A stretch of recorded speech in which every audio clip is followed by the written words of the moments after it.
Good morning students. बच्चों last की video में हम लोग कहाँ गया? लास्ट की वीडियो में हम लोग बात कर रहे थे एंटीबॉडी एंटीजन रिएक्शंस की बात कर रहे थे, ठीक है ना। आज हम इसमें हमने 3 स्टेप्स देखे थे कि किस किस प्रकार से प्रतिजन और प्रतिरक्षी के मध्य में क्रिया होती है, किस किस प्रकार से प्रतिजन और प्रतिरक्षी के मध्य में क्रिया पाई जाएंगी, ठीक है ना। आज हम देखेंगे प्रतिजन और प्रतिरक्षी क्रियाओं में जितने भी लक्षण होते हैं, सामान्य लक्षण, इनकी बात करेंगे। प्रतिजन प्रतिरक्षी क्रियाओं के सामान्य लक्षण।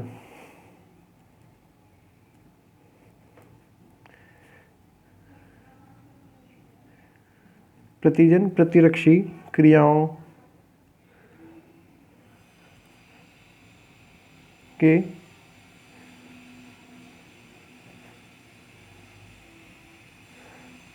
सामान्य लक्षण,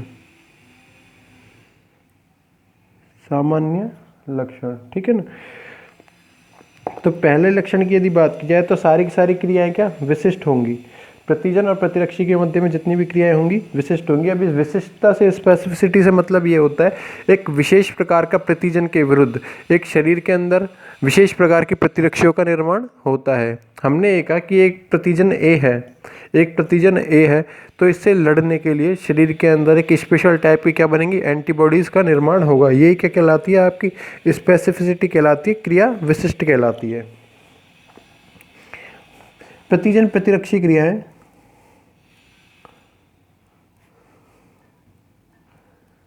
प्रतिजन प्रतिरक्षी क्रियाएं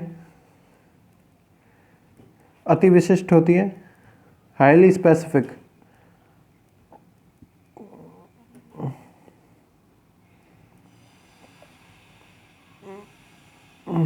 अति विशिष्ट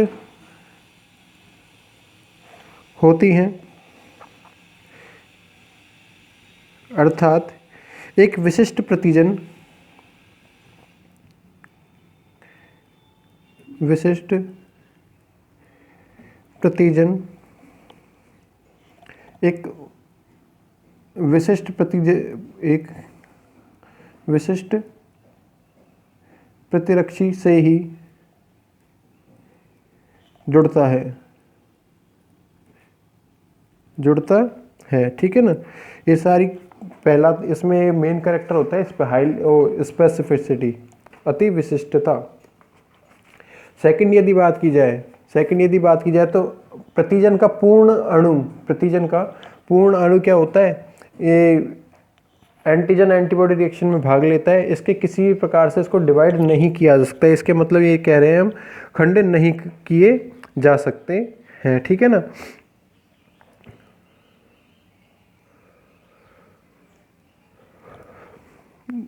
सेकंड, इन क्रियाओं में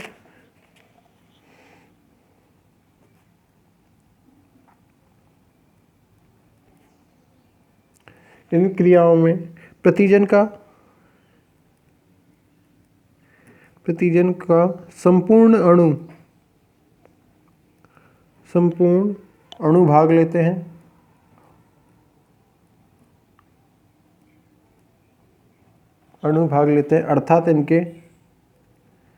अर्थात इनके खंड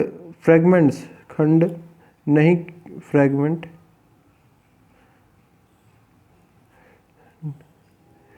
किए जा सकते हैं,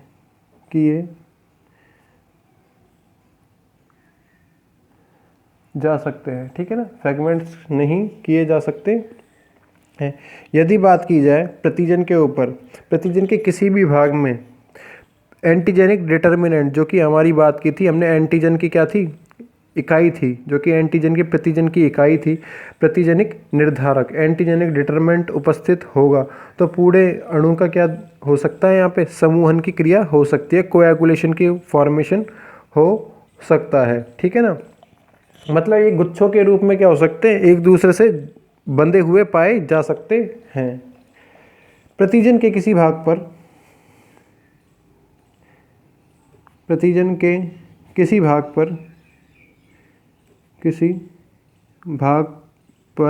प्रतिजनिक निर्धारक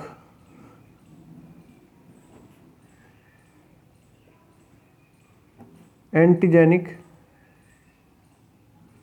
डिटर्मिनेंट उपस्थित होने पर इनके अणु में समूहन की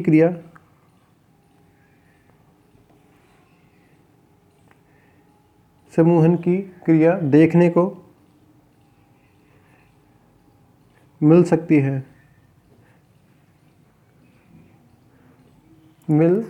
समूहन की क्रिया देखने को मिल सकती है, ठीक है ना। अब हमने जैसे कि स्टेप्स में पढ़ा था, इनको या तो क्या किया जाएगा, उदासीन किया जाएगा या नष्ट किया जाएगा प्रतिजनों को, ठीक है ना। मतलब इनका किसी प्रकार से डीनेचुरेशन, जो उसकी प्रोटीन की प्रकृति होती है, इसलिए इनका क्या है, किसी प्रकार से डीनेचुरेशन विकृतीकरण नहीं होता है।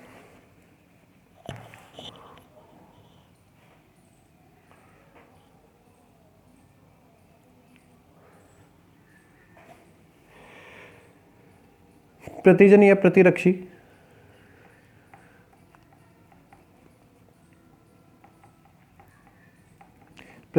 प्रतिरक्षी क्रिया के दौरान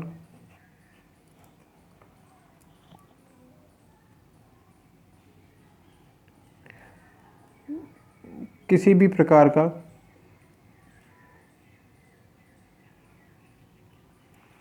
विकृतीकरण, डीनेचुरेशन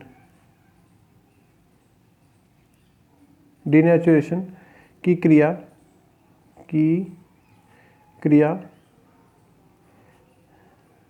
नहीं होती है।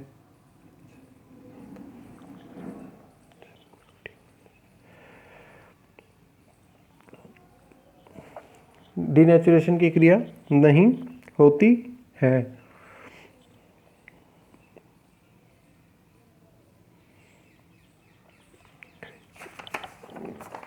जैसे कि हमने कल स्टेप्स बताए थे इस प्रकार से, तो ये होती है अन्योन क्रिया होती है। अन्योन क्रिया क्या होती है, बाई डायरेक्शनल फॉर्म में होती है, द्विदिशीय होती है, या कह सकते हैं उत्क्रमणीय अभिक्रिया होती है, जिसमें अणुओं के मध्य जो संयोजन बनता है, कॉम्बिनेशन होता है, वो किस पे, बंधों, जो भी बंध प्रकार पाया जाएगा, जैसे कि हमने यहाँ पे बात की थी, जैसे कि इसमें वॉन डर वॉल्स बॉन्ड पाया जा सकता है, आयनिक बॉन्ड पाया जा सकता है, हाइड्रोजन बॉन्ड पाया जाता है, डाइसल्फाइड बॉन्ड मिल सकता है, ठीक है ना। तो उसकी बंध जितना जैसा भी होगा, उसकी जटिलता के आधार पर इसको निर्धारित किया जाएगा, ठीक है ना। प्रतिजन प्रतिरक्षी संयोजन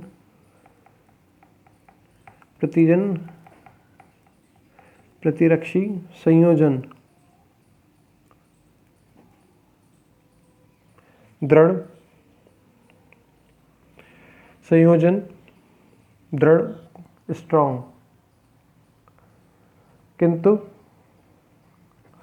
उत्क्रमणीय रिवर्सिबल,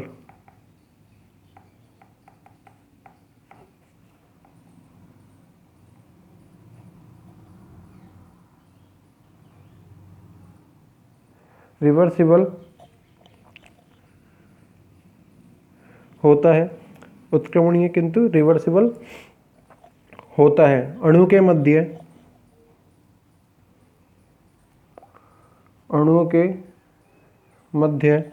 संयोजन बनने वाले, अणुओं के मध्य संयोजन बनने वाले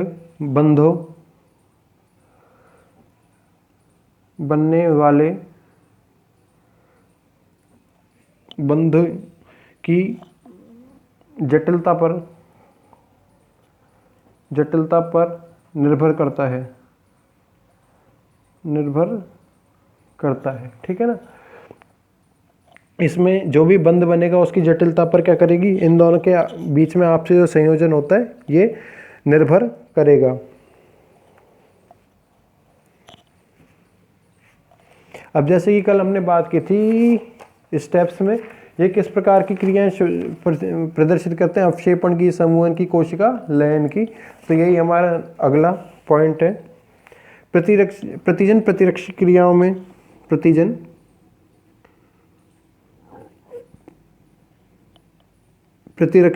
में भाग लेकर समूहन, अवक्षेपण, कोशिका लयन आदि क्रियाओं को कोशिका लयन आदि क्रियाएं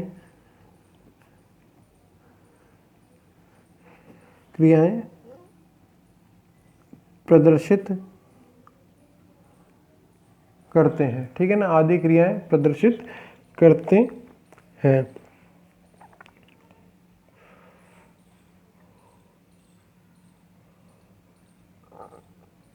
ठीक है ना, तो ये क्या हो जाता है, आपकी प्रतिजन प्रतिरक्षी क्रियाएं हो जाती हैं।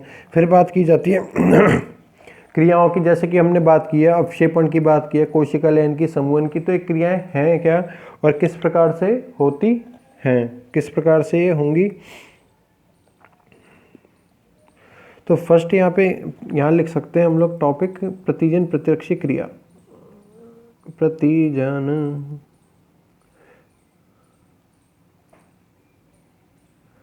प्रतिरक्षी क्रिया, एंटीजन क्रियाएं,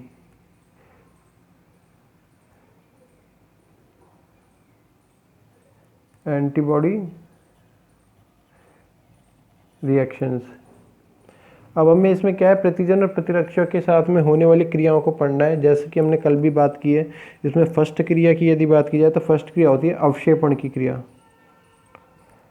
जिसे हम लोग बोलते हैं प्रेसिपिटेशन।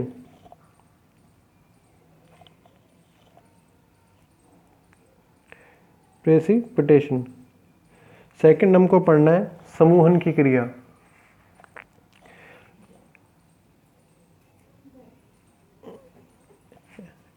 एग्लूटिनेशन।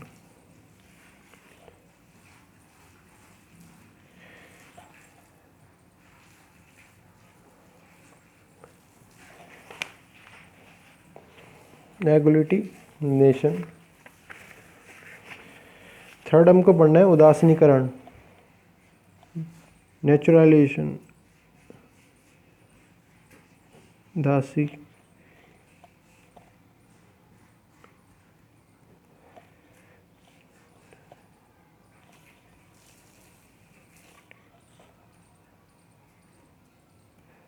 नेचुरलाइजेशन। ठीक है ना। फोर्थ हमको पढ़ना है ऑप्सिनेशन। ऑप्सिनेशन लगभग किस पे होती है, जितने भी आपके भक्षाणुनाशन की फेगोसाइटोसिस की जो क्रियाएं होती है, इनको उद्दीप्त करने की जो क्रिया होती है, इसको हम लोग बोलते हैं ऑप्सिनेशन।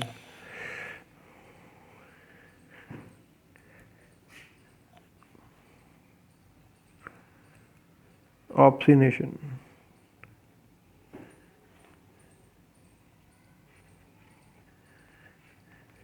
ऑप्सिनेशन। ठीक है ना। फिर आता है एक कॉम्प्लीमेंट सिस्टम आता है, पूरक तंत्र आता है, जो कि किसी भी प्रतिजन के विरुद्ध कार्य करता है।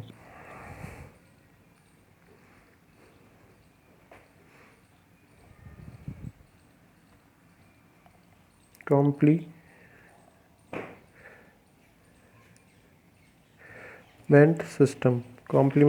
सिस्टम। ठीक है ना। फिर नेक्स्ट आती है भक्षाणुनाशन।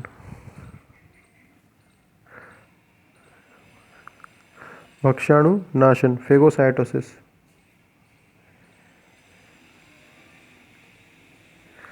फेगोसाइटोसिस की क्रियाएं। ठीक है ना, जिसके अंदर आपको पता ही है भक्षाणुनाशन में कोई भी कोशिका है, उसको जो फेगोसाइट्स सेल्स होती है, भक्षाणुनाशन कोशिकाएं होती हैं, ये खाकर या उसको विभिन्न प्रकार के एंजाइमों की सहायता से क्या करती थी, डिसॉल्व कर देती हैं खुद के अंदर, अंतर्बलित करके, इन्वॉल्व करके। ये क्रिया कहलाती है आपकी भक्षाणुनाशन की। तो प्रतिजन प्रतिरक्षी क्रियाओं में हमको क्या है, 6 प्रकार की क्रियाएं देखनी है, जिसमें फर्स्ट था अवक्षेपण की क्रिया। मैंने कल की जो वीडियो थी उसमें भी समझाया था थोड़ा अवक्षेपण का मैं क्या है प्रोसेस, समूहन का प्रोसेस भी समझाया गया है।